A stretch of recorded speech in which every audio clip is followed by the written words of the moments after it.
In the year 1989, the future did not belong to America. It belonged to Japan. To understand the sheer magnitude of the Japanese asset bubble, you have to look at one specific statistic that sounds like a hallucination. At the peak of the frenzy, the land beneath the Imperial Palace in central Tokyo, a plot of land no larger than a modest park, was valued higher than the entire state of California. Think about that. 1 square mile in Tokyo was worth more than Hollywood, Silicon Valley, the vineyards of Napa, and the agricultural heartland of America combined. If you dropped a 10,000 yen bill on the streets of Ginza, you might not even bother picking it up. The Japanese stock market held 1/3 of the world's entire equity capital. Japanese corporations were buying up the icons of the West. Rockefeller Center, Pebble Beach, Columbia Pictures. It felt like an economic conquest. Japan had lost the Second World War, but 40 years later it seemed they had won the peace. But this glittering tower of wealth was built on a foundation of cheap credit and collective delusion. It was the greatest asset bubble in the history of civilization. And like all bubbles, it wasn't sustained by value. It was sustained by the belief that prices could only go up. When it finally popped, it didn't just cause a recession. It shattered the soul of a nation and turned the most dynamic economy on earth into a zombie. To understand how a nation of disciplined, hard-working savers turned into a casino of reckless gamblers, we have to go back to the ashes of 1945. At the end of World War II, Japan was obliterated. Its cities were burned out ruins. Its industry was destroyed. But from this total devastation, the Japanese people pulled off the greatest economic comeback in history. They called it the Japanese economic miracle. It was built on a unique social contract. The government, the banks, and the corporations, known as the Keiretsu, worked together as a single unit. They called it Japan Inc. The strategy was simple: export. Japan took raw materials, added value through meticulous engineering, and sold the finished products to the world. First, it was cheap toys. Then, it was steel. Then, it was cars and electronics. By the 1980s, Japanese products were the best in the world. Sony and Nintendo dominated living rooms. Toyota and Honda dominated the roads. The money poured in. Japan ran massive trade surpluses, selling far more to the world than they were buying. By the early 1980s, Japan was the second largest economy on Earth. But this success bred fear in Washington. The United States began to panic.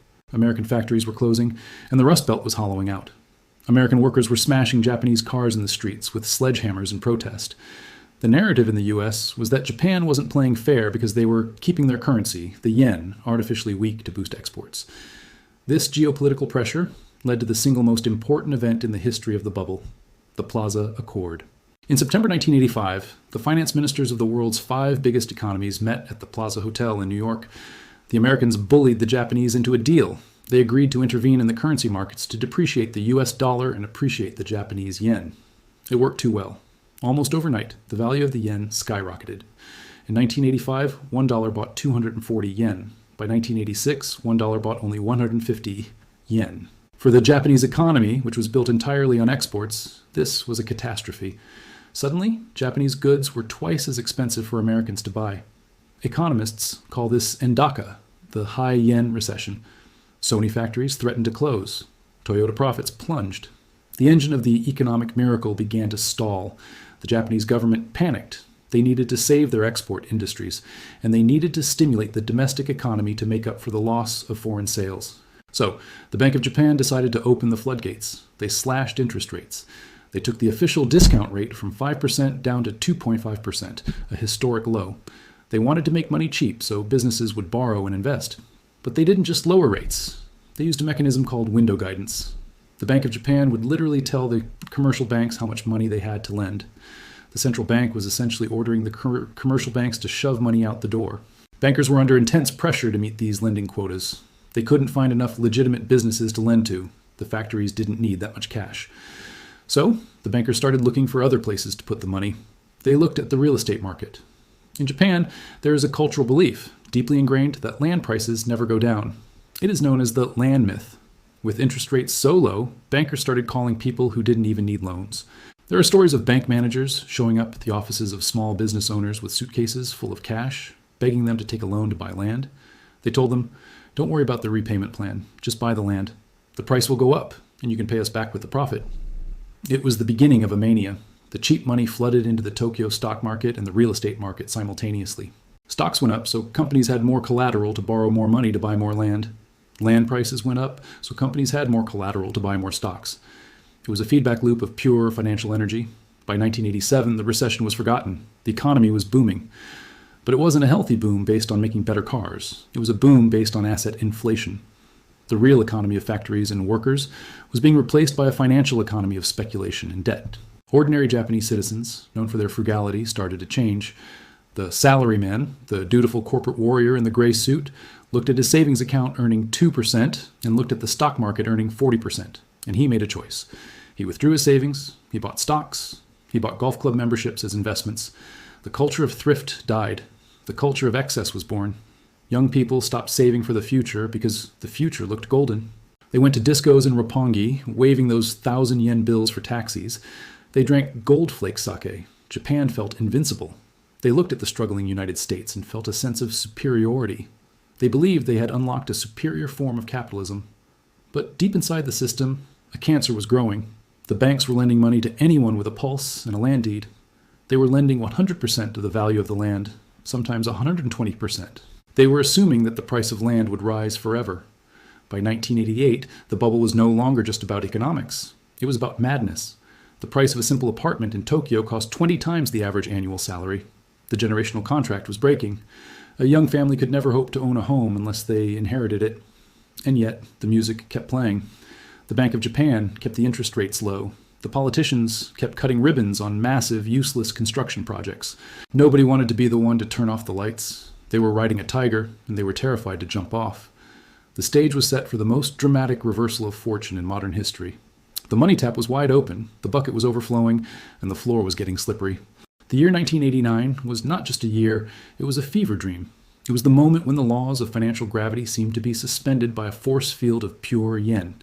To understand the sheer scale of the Tokyo bubble, you have to look beyond the stock charts and into the streets, into the behavior of a society that had lost its tether to reality.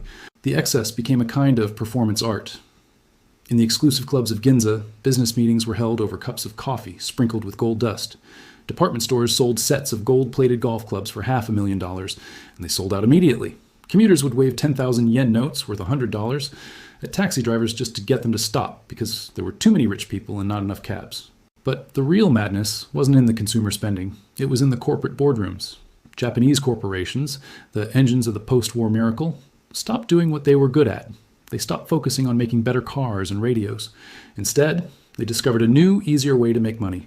They called it Zeitek. Zeitek translates roughly to financial engineering. It was a polite word for gambling. Big companies like Toyota and Nissan realized that they could make more profit by playing the stock market than by manufacturing goods. They would take the cheap loans from the banks and dump that cash into the stock market. Because the market was going up every single day, their balance sheets looked incredible. A car company might report $1 billion in profit, but if you looked closely, half of that profit didn't come from selling cars. It came from trading stocks. This financial alchemy gave Japanese corporations a war chest of capital that was practically infinite.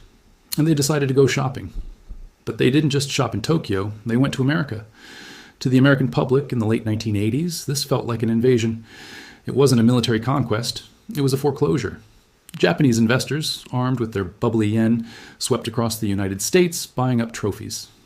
In 1989, Sony bought Columbia Pictures for over $3 billion. It was a massive psychological blow. An American cultural icon, the studio that made Hollywood classics, was now owned by Tokyo. Then came the deal that shook New York to its core. The Mitsubishi Estate Company bought a controlling interest in Rockefeller Center, the Art Deco masterpiece, the heart of Manhattan, the home of the giant Christmas tree. It now belonged to Japan. The reaction in the US was hysterical. Americans feared that they were becoming a colony of the new Japanese empire. But the Americans didn't realize the truth. The Japanese weren't conquering America. They were overpaying for it. They were buying assets at the very top of the market, using money that wasn't real. They were the dumb money, the suckers at the poker table who thought they couldn't lose. The symbol of this hubris was the art market. In May 1990, a Japanese paper tycoon walked into an auction at Christie's in New York. He bought Vincent van Gogh's portrait of Dr. Gachet for $82.5 million. It was the highest price ever paid for a work of art. He famously said that he would have the painting cremated with him when he died, so his heirs wouldn't have to pay the inheritance tax. It was the ultimate statement of the bubble mentality. Art, history, and beauty were nothing more than assets to be consumed. Back in Tokyo, the valuations had detached from reality completely. The Nikkei stock index hit nearly 39,000 points. The total value of all the land in Japan was worth 4 times the value of all the land in the United States. It was a mathematical impossibility. The rents being collected from the buildings couldn't possibly justify the price of the buildings. It was a pyramid scheme where the only way to make money was to find a greater fool to sell to. But in a bubble, the voices of reason are silenced. Anyone who said, "This is crazy," was labeled a defeatist. The Japanese people were told that the old rules of Western economics didn't apply to them. They were told that land prices in Japan could never fall because there was limited land and infinite demand. It was a religious belief, the land myth. But there was one man who didn't believe the myth. One man who looked at the Neon Party and saw a disaster waiting to happen. His name was Yasushi Mieno. Mieno was a career central banker. He was a traditionalist. He believed in hard work, sweat equity, and manufacturing. He hated the bubble. He believed that the soaring land prices were destroying the social fabric of Japan, making it impossible for ordinary workers to own a home. He famously said, "An economy that is built on unearned income cannot last." For years, Mieno had watched from the sidelines as the Bank of Japan kept interest rates low to please the politicians. But in December 1989, everything changed. Yasushi Mieno was promoted. He became the governor of the Bank of Japan. The markets didn't panic immediately. They assumed Mieno would be like the others, a puppet of the establishment who would keep the money flowing. They were wrong. Mieno had a mission. He was going to pop the bubble. He believed that the fire of speculation had to be extinguished, even if it meant burning down the house to save the foundation. His first week in office, on Christmas Day 1989, Mieno raised interest rates.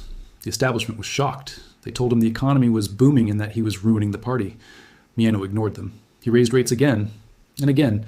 He wanted to make money expensive.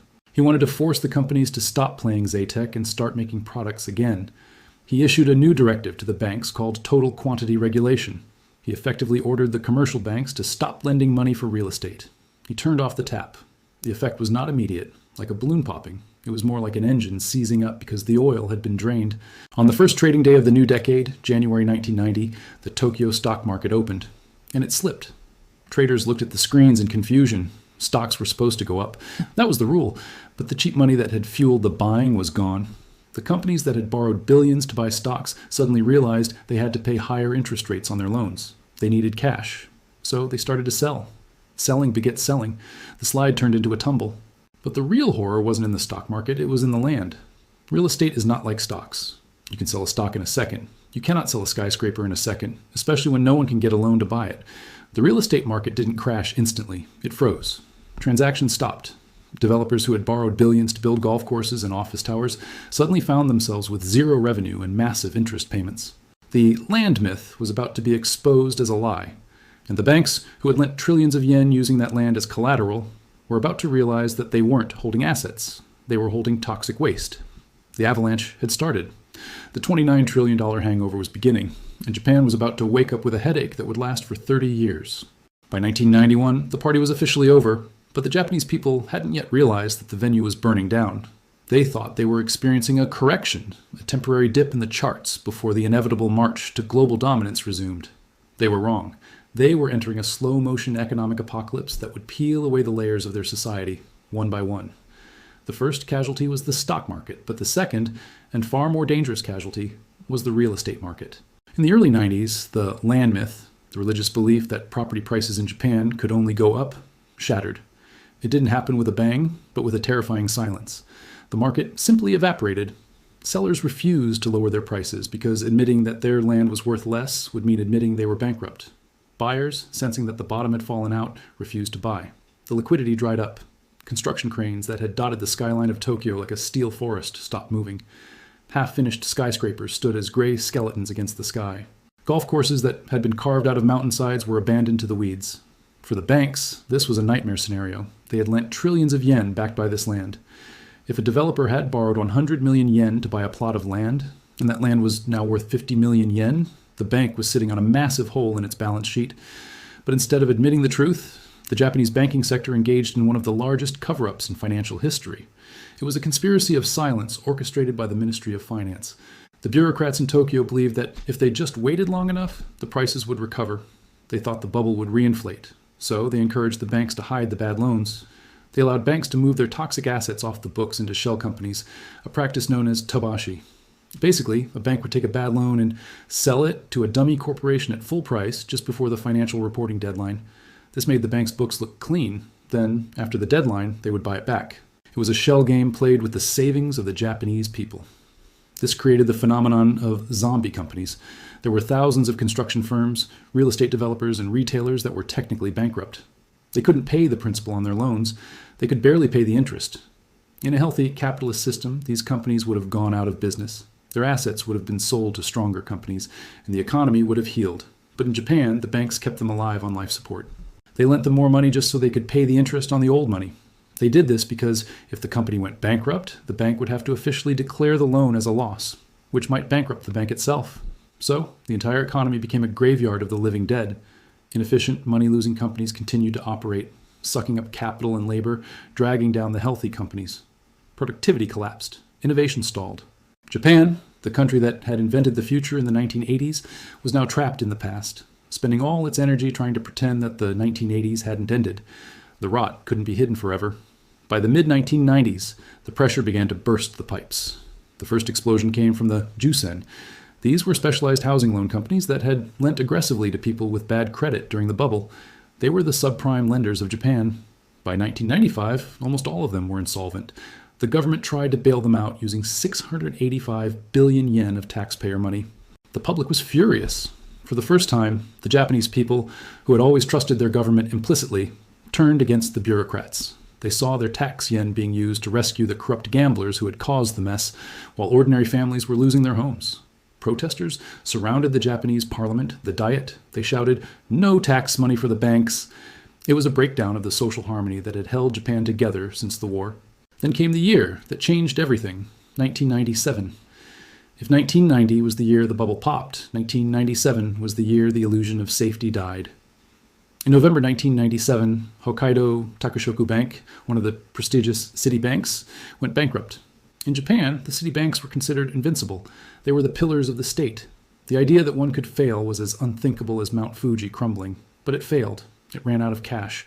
And then, the unthinkable happened. Yamaichi Securities, one of the big four brokerage houses in Japan, collapsed. Yamaichi was a giant. It had been a symbol of Japanese financial might for a century. But it was revealed that they had been hiding 260 billion yen in losses in illegal offshore accounts. They had been lying to their clients and the government for years. The president of Yamaichi, Shohei Nozawa, held a press conference on live television. In a moment that is seared into the memory of every Japanese person who lived through it, he broke down weeping. He bowed deeply, tears streaming down his face, and screamed, "The employees are not to be blamed. It is all the fault of the management. Please, I beg you, hire our employees." It was the death knell of the Japanese system. The image of the crying CEO shattered the myth of the infallible corporate leader. It revealed the corruption, the incompetence, and the lies that had been festering since the bubble burst. The collapse of these giants caused a credit crunch. Terrified banks stopped lending to everyone.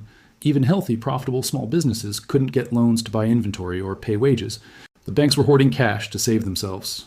The real economy began to suffocate. Shops closed, factories shut down. The unemployment rate, which had been around 2% during the bubble, began to climb. But the most insidious enemy wasn't unemployment. It was deflation. In a normal economy, prices go up slightly every year.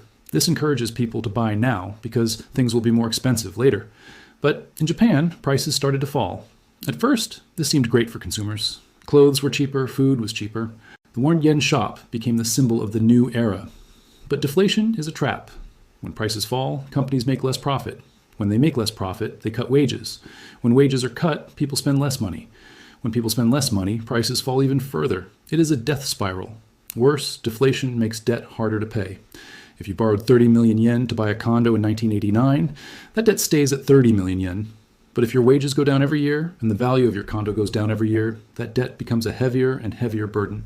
The Japanese people, once the most optimistic in the world, fell into a deep psychological depression. They stopped spending. They stopped taking risks, they hunkered down. This era gave birth to a new, tragic demographic, the lost generation. Young people graduating from university in the 1990s and 2000s couldn't find full-time jobs. The lifetime employment system, where a company hired you at 22 and kept you until 60, was over. Companies only hired temporary contract workers. These young people couldn't get bonuses, they couldn't get mortgages, they couldn't afford to get married or have children. They became freeders, drifting between part-time jobs. Or worse, they became hikikomori, social recluses who locked themselves in their bedrooms for years, refusing to face a society that had no place for them. The suicide rate in Japan skyrocketed. In 1998, over 30,000 people took their own lives. It became a national epidemic. Men who had lost their jobs would put on their suits in the morning, grab their briefcases, and pretend to go to work so their families wouldn't know the shame. They would spend the day sitting in parks or libraries, staring at nothing. Some of them simply disappeared. They became the evaporated people. There were companies that specialized in night moving. For a fee, they would come to your house in the middle of the night, pack up your belongings, and help you vanish to a different city to escape your debts and your shame. By the turn of the millennium, the Tokyo bubble was a distant memory. The neon lights of Ginza were still there, but the energy was gone. Japan had entered the lost decade. But as the years dragged on, the decade became 2, then 3. The world looked at Japan not with envy, as they had in 1989, but with pity, and then with fear. Because economists started to realize that what happened to Japan wasn't an anomaly. It was a preview. The Japanese banking crisis of the 1990s was a dress rehearsal for the global financial crisis of 2008. But for Japan, the story wasn't just about money. It was about the loss of a future. By the year 2000, Japan had become something the world had never seen before, a wealthy, modern, technological superpower that was slowly dying on its feet. The crash of 1990 had metastasized into a chronic, wasting disease. The wealth that had dazzled the world in the 1980s had simply evaporated, leaving behind a mountain of debt and a population paralyzed by caution. But the story of the Tokyo bubble didn't end with the crash. In fact, the most important chapter of this economic tragedy is what happened next. Because in their desperate attempt to keep the economy alive, the Japanese bureaucrats turned their island nation into a giant open-air laboratory for the most radical financial experiments in human history. Japan became the patient zero for a new economic plague, stagnation. And the cure they invented was a drug called quantitative easing. To understand this, we have to look at the Bank of Japan in the early 2000s. They had already cut interest rates to zero. Money was free. You could walk into a bank and borrow millions of yen for almost no cost. In a normal textbook economy, free money should start a boom. Businesses should borrow to build factories. People should borrow to buy houses. But in Japan, nobody borrowed. The trauma of the bubble bursting was too deep. Corporations were busy paying down the massive debts they accumulated in the 80s. They didn't want new loans. They wanted to deleverage. Families, watching prices fall every year due to deflation, kept their money in cash under the mattress. The Bank of Japan faced a nightmare scenario, the liquidity trap. They were pushing on a string. They poured money into the system, and it just sat there. So, in March 2001, the central bank did something revolutionary. They announced that since lowering interest rates to zero hadn't worked, they would start printing new money to buy government bonds directly from the banks. They called it quantitative easing, or QE. At the time, this was considered economic heresy. It was the kind of thing failed states did just before their currency collapsed. But Japan argued it was different. They weren't printing money to pay bills. They were printing money to inject liquidity into the veins of the banking sector. They printed trillions. The Bank of Japan's balance sheet exploded. They bought government bonds, then they bought corporate bonds. Then, in a move of total desperation, the central bank started buying stocks. The Bank of Japan became the largest shareholder in the Tokyo stock market. The government was effectively nationalizing the stock market to keep it from falling further. It was the ultimate distortion of capitalism. Prices were no longer determined by supply and demand. They were determined by how much money the central bank governor decided to print that morning. This experiment saved Japan from a total depression, but it trapped them in a zombie economy. Because money was free and the government was buying everything, bad companies never went bust. In capitalism, failure is essential. Bad companies need to die so their resources can be moved to good companies. But in Japan, the government kept the failures alive on life support for decades. As a result, productivity flatlined. Wages flatlined. For 20 years, the average Japanese worker didn't see a pay raise. The price of a beef rice bowl, a staple lunch, stayed exactly the same for 2 decades. It was a frozen world. While the financiers were playing with printing presses, a biological time bomb was ticking in the background. The financial crash had triggered a demographic collapse. During the optimistic days of the bubble, people married young and had families. But in the lost decades, economic insecurity destroyed the birth rate. Young men on temporary contracts couldn't afford to date. Young women, seeing no future, focused on their careers or lived with their parents into their 30s. Japan began to shrink. It became the first industrialized nation in history where adult diapers outsold baby diapers. This had a profound impact on the economy. An aging population doesn't spend money. They save for retirement and healthcare. They don't buy new houses. They don't buy the latest gadgets, and they don't start businesses. A shrinking population means a shrinking GDP. The debt burden fell on fewer and fewer shoulders. By 2010, Japan's national debt had ballooned to 230% of its GDP, the highest on planet Earth. It was double the debt load of the United States. Normally, a country with that much debt would face a crisis. Investors would stop lending to them, interest rates would spike, the currency would collapse. But Japan defied gravity. Why? Because 90% of the Japanese government debt was held by Japanese citizens. The older generation, the ones who had worked during the miracle years, dutifully put their savings into government bonds. They were essentially lending their pension money to the government to keep the state running. It was a closed loop. The government paid the interest by printing more money, and the people accepted it because prices weren't rising. The legacy of the bubble eventually fundamentally changed the Japanese psyche. They moved from a culture of excess to a culture of minimalism. In the 1980s, success meant a gold watch and a Ferrari. In the 2010s, the biggest cultural export from Japan was Marie Kondo, a woman who taught the world how to throw things away. The philosophy of Danshari, refusing, disposing, and separating, took hold. Young people didn't want cars. They didn't want designer clothes. They wanted a simple life with no debt. It was a rational response to economic trauma. If the economy can destroy your wealth overnight, why accumulate it? Why chase the dream when you know it's a bubble? Today, walking through Tokyo is a surreal experience. It is clean, safe, and efficient. The trains run on time to the second. The service is impeccable. It looks like a utopia. But if you look closely, you see the cracks. You see elderly people working in fast food restaurants because their pensions aren't enough. You see IKEA, abandoned houses, rotting in the suburbs because there is no one left to live in them. There are an estimated 8 million empty homes in Japan, given away for free, but nobody wants them because they are tax liabilities. And you see the Bank of Japan still trapped. They own half the government debt market. They own a huge chunk of the stock market. They cannot stop printing money because if they stop, interest rates might rise. And if interest rates rise even by 1% or 2%, the interest payments on the national debt would consume the entire government budget. Japan is a prisoner of its own past success. They built a financial tower of Babel in the 1980s, and they have spent the last 30 years trying to keep it from falling over by adding more and more scaffolding made of printed money. But the most terrifying part of the Tokyo bubble story isn't about Japan. It's about the rest of the world. In 2008, when the U.S. housing market crashed and the global financial crisis hit, what did the American Federal Reserve do? They looked at Japan. They copied the Japanese homework. They slashed interest rates to zero. They launched quantitative easing. They printed trillions of dollars to buy bonds. Europe did the same thing. The entire developed world has turned Japanese. We are all now living in economies addicted to cheap money, struggling with low growth, facing demographic declines, and burdened with massive debts that can never logically be repaid. The Tokyo bubble was the canary in the coal mine. It showed us that when you detach finance from reality, when you allow asset prices to become the measure of a nation's health, you create a trap that is almost impossible to escape. Japan lost 30 years. They lost a generation of talent. They lost their mojo. But they survived. They survived by becoming a strange, suspended animation of an economy, a wealthy nursing home funded by a printing press. The question that keeps economists awake at night is simple. Japan survived because they were the first. They could export their way out of trouble because the rest of the world was growing. They could borrow from their own wealthy citizens. But now that the US, Europe, and China are all facing the same bubbles, the same debt, and the same aging populations, who will bail us out? The lesson of 1989 is that the bill always comes due. You can pay it with a crash, or you can pay it with decades of stagnation. You can burn the money, or you can freeze the economy. Japan chose the freeze. As we look at our own soaring stock markets and our own real estate bubbles today, we should look across the Pacific at the gray skyline of Tokyo.